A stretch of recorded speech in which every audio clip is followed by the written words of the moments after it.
12th March 1938. Renee T., 16 years old, Menarche at the age of 12, housewife, father unknown, mother a seamstress. Admitted for observation yesterday morning from Pontedera, accompanied by a police officer authorized by the examining magistrate of the Court of Pisa to be admitted for psychiatric evaluation, which has been executed by me. Medical certificate. Mental illness preceded by warning signs. Has suffered from depression for a year, believing she has tuberculosis. Food deprivation. We shouldn't read this document. It's forbidden. We mustn't. If they find out, there'll be trouble. We should look for Amara. We must hurry. We should follow the memories and make sure they don't fade. She is scared, hears noises and spirits, presents serious signs of anxiety psychosis, suffers from hallucinations. She is anxious, confused, has a distressed expression, a questioning look as if terrified, disoriented. She feels confused, hears voices shouting in her head. She doesn't understand properly. She has not felt well for 2 or 3 months. When questioned, she replies, "My mother wants to hurt me. She always scares me. She chases me." Why are you here? I had argued with my mother, and I was so disturbed by the shock that I felt like my head was spinning. There was a woman there who wanted to force me into a life of prostitution. They wanted to condemn me to be burned at the stake. Children were whispering, calling my name. 16th March. She couldn't sleep last night. They wanted to condemn her to be burned at the stake. 4th April. Transferred to the quiet ward, still under my supervision.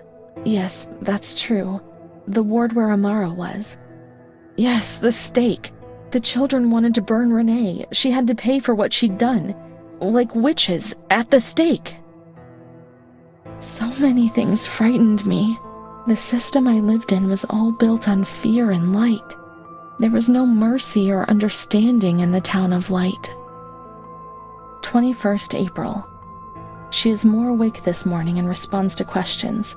She complains of headaches.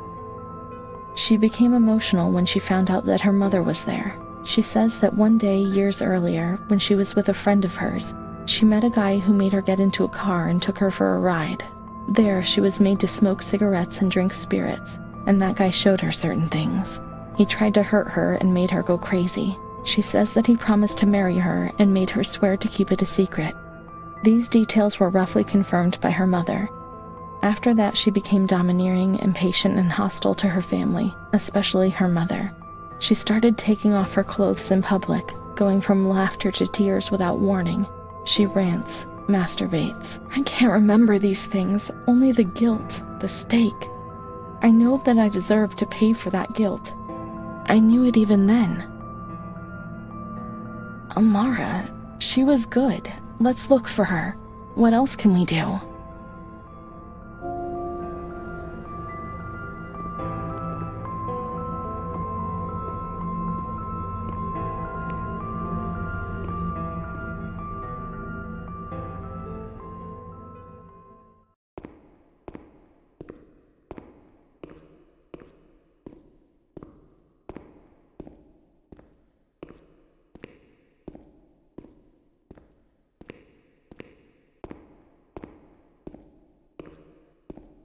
This is the road we used to take. If she hadn't been there, in the park on that bench in spring for all those days, it was like escaping nature. She talked and smiled. And then there were the kitchens. Sometimes we stole something to eat and went straight back to the bench to eat it in secret, and we laughed.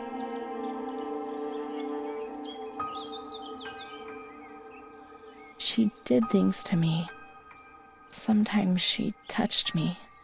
In the showers, I felt her body against mine for the first time. It was a shiver that warmed my soul. Eyes closed, the light slipped away.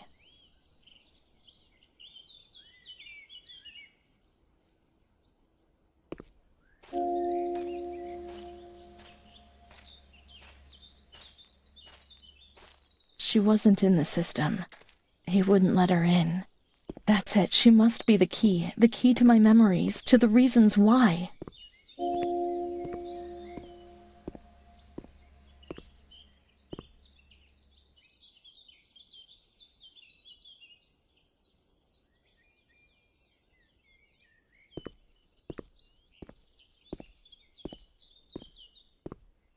The scent of spring. The land of light was far away, and we spent the days chatting, seated on the stone benches.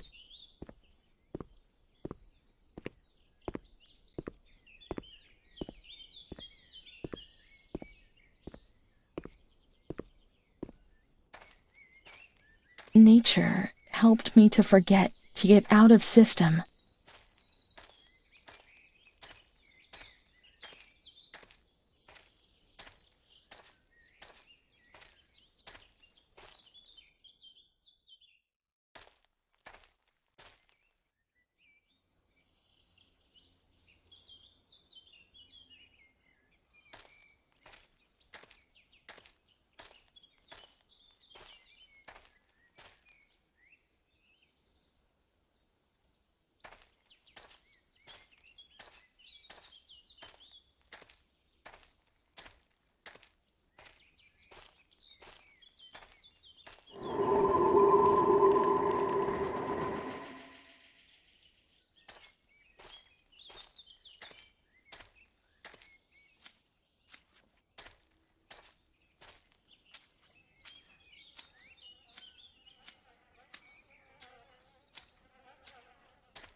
Come on, let's search everywhere. She must be here, without a doubt.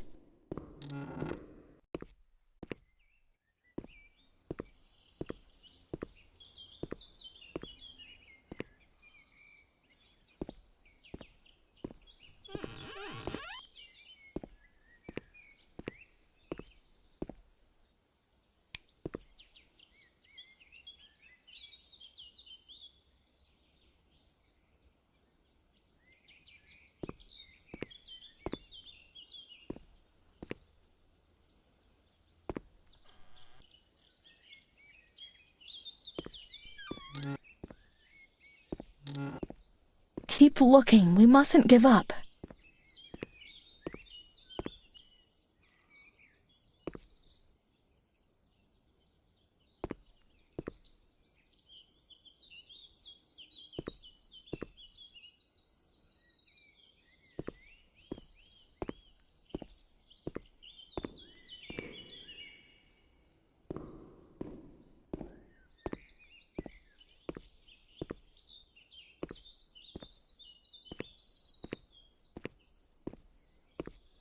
We can't descend. There's too much water.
might she be? We've got to talk to her. Everything will be all right. I don't like staying here now. Let's look for her. Come on, quickly. We can't stay in here too long. They'll find us. When they found us. Come on, hurry. We've got to find her quickly.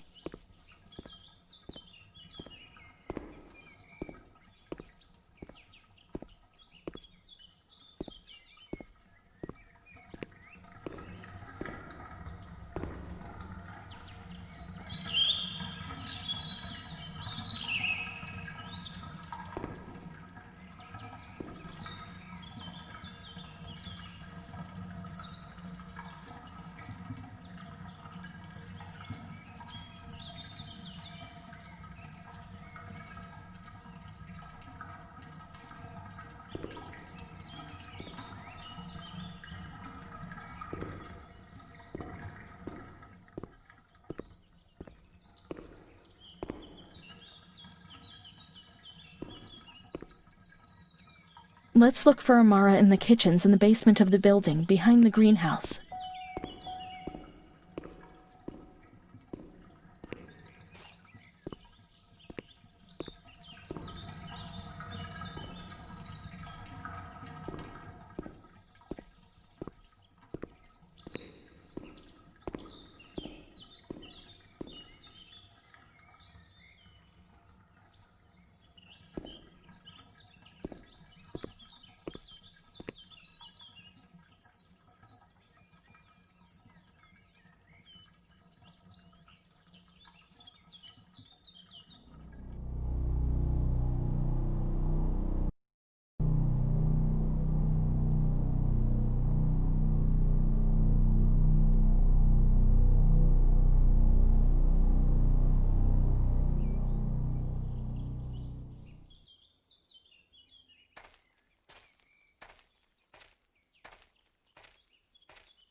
The scent of spring.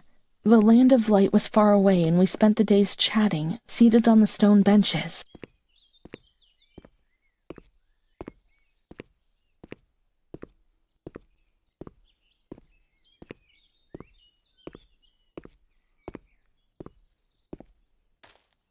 Nature helped me to forget, to get out of system.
Come on, let's search everywhere. She must be here, without a doubt.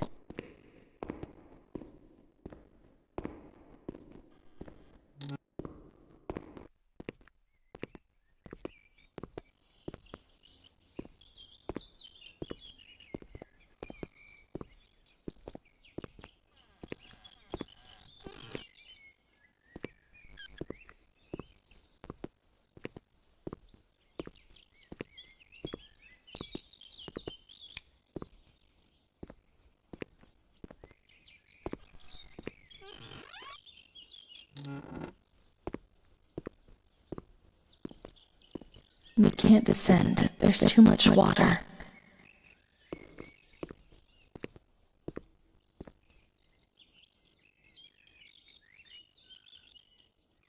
Adele. That little girl has been there, motionless in front of the kitchens for hours. Poor thing. I gave her a sweet. She ate it without saying a word and remained there still. I don't think she's well. We used to see her now and again. Now she's always there. I'm off. The doctor's not here. He'll be here in the afternoon. Try and speak to him. Poor thing. Lost in her dreams. She was only a little girl. But nobody gave her a cuddle. On the contrary, they punished her. They said she was ill. Her dreams were bothersome. Even her dreams weren't hers anymore. I need her. But we will find her. We'll find her, won't we? When the water in the shower was cold, we ran away. But when it was hot, then she came to Renee, under that cruel white light. I can still feel the shivers that her body gave me. It all has to go back to how it was. If we recreate that magic, she'll come to us.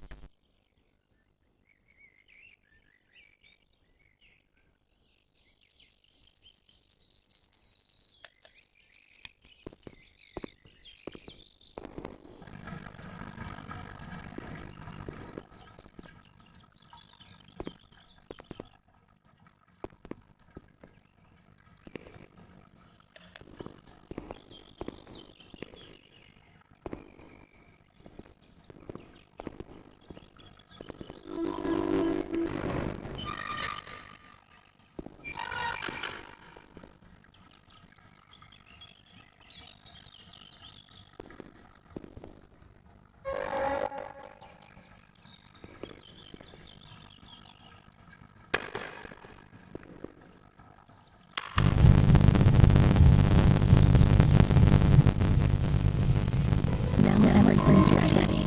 We can go to the showers. We can go along that narrow corridor in the kitchen. We'll meet in the showers.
Everything's ready.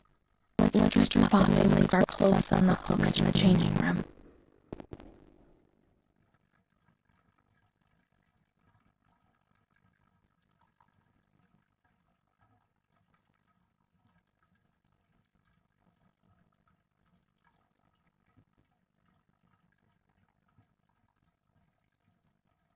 Let's now turn on the water and everyone will be at the front door.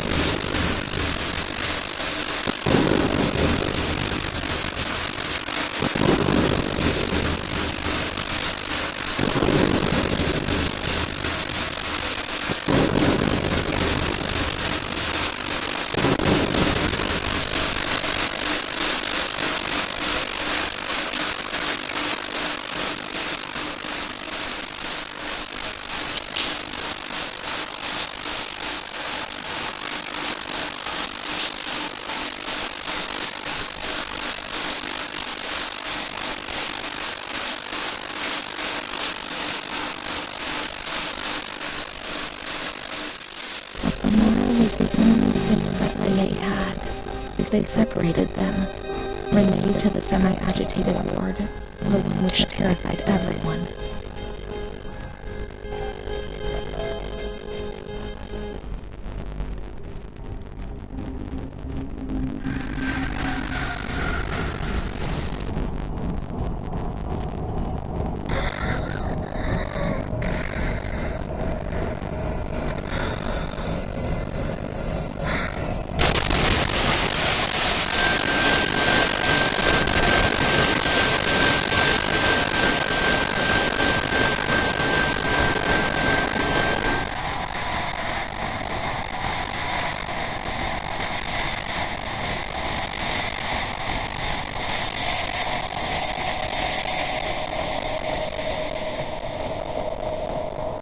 Those injections were torture, the just punishment for what I was doing.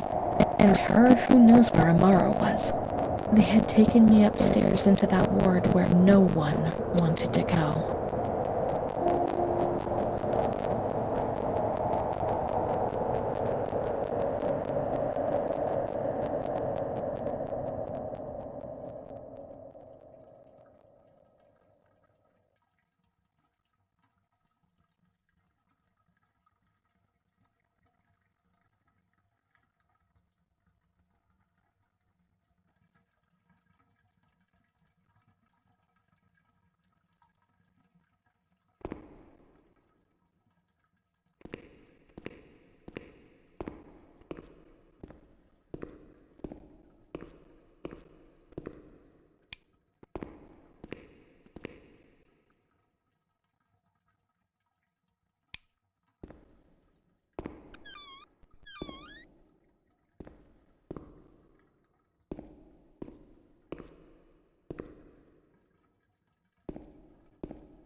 When there was too much chaos, they closed all the windows and the door. They switched off the lights and it was pitch black. Some people fell asleep. Some others stopped seeing their demons and things became more peaceful.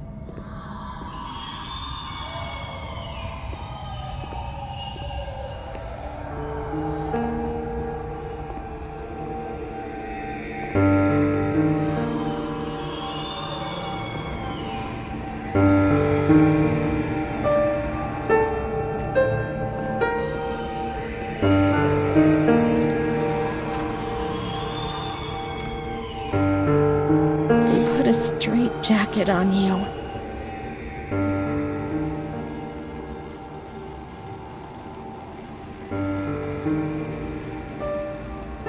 They gave you a cold shower.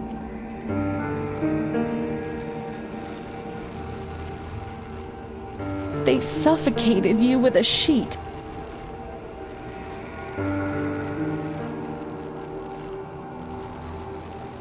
They tied you to the bed. They tied me to the bed.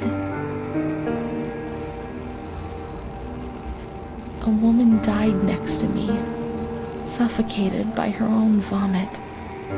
She was tied down because she wouldn't stop masturbating.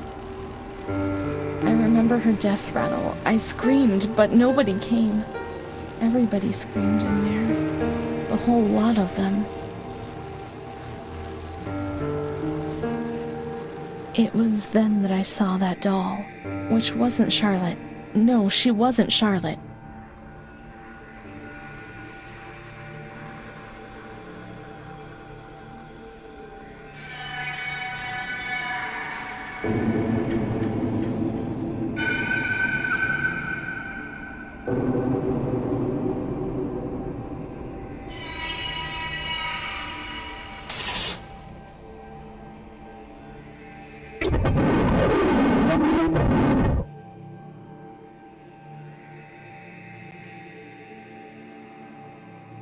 The past was like the present.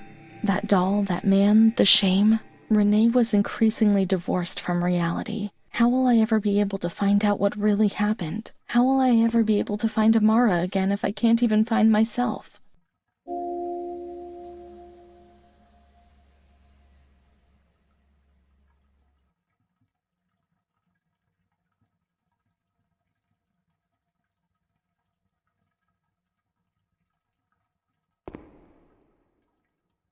Montefoscoli, 12th November, 1939. Dear daughter, it is with great sadness that I have heard what has happened. Your transfer and your sufferings are a cause of great worry for me. It will take time, but you'll see. Things will improve. They'll treat you and you'll get better again. I pray a lot, every day. Write to me often and tell me if you need anything. I'll do what I can. Try to be strong, Mom. This is the last letter she wrote me. Once I was put into this ward, loneliness arrived. After that medical examination, I received no more letters from Mum. Why is that man here? Why doesn't she come? Did I make a mistake? It didn't look like she wanted to abandon me.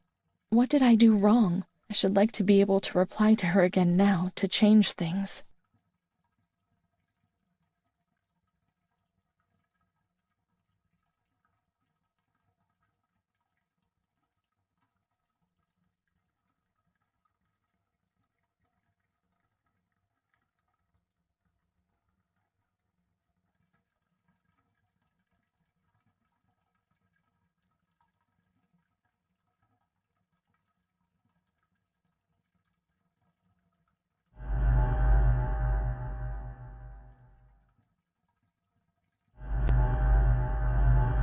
Perhaps she would have listened to me. Will she reply?